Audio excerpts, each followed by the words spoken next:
Analytics firm बार्टोक्सा के आदाद और शुमार से पता चलता है कि अमेरिका की तरफ से ईरान पर समुद्री नाकाबंदी शुरू करने के बाद से स्ट्रेट ऑफ हॉर्मुज कम से कम 10 मिलियन बैरल ईरानी कच्चा तेल होकर गुजरा है।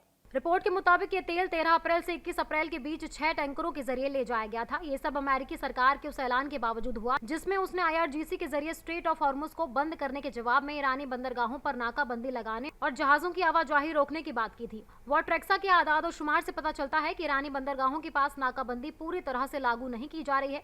अमेरिका की ये नाकेबंदी स्ट्रेट ऑफ हॉर्मुज के अंदर नहीं बल्कि ओमान और पाकिस्तान ईरान सरहद के बीच करीबन 300 मील पश्चिम के इलाके में लचीले ढंग से लागू की गई।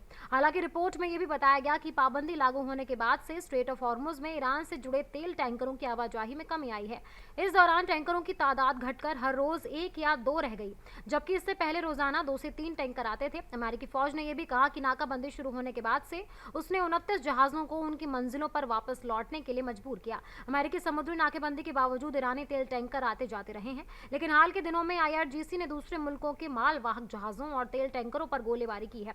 ट्रंप ने यह भी कहा कि उन्होंने नेवी को स्ट्रेट ऑफ हॉर्मुज में बारूदी सुरंगें बिछाने वाले ईरानी बोट्स को गोली मारकर तबाह करने और बारूदी सुरंगों को हटाने की सरगर्मियों को तेज करने का हुक्म दिया। हालांकि उन्होंने जहाजों को रोकने के लिए ईरान के जरिए इस्तेमाल किए जाने वाले दूसरे तरीकों जैसे स्पीड बोट, मिसाइल और ड्रोन का जिक्र नहीं किया। ईरानी स्पीड बोट और समुद्री ड्रोन एक जजीरे के पास समुद्री गुफाओं में छिपे हुए हैं जो अमेरिकी बहरिया को पास आने से रोक रहे हैं।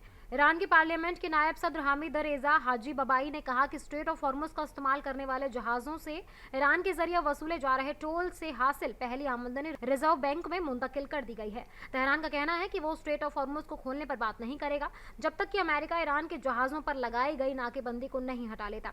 वाशिंगटन ने ये नाकेबंदी सीजफायर के दौरान लगाई थी और तेहरान इसे सीजफायर की खिलाफ वर्जी मानता है।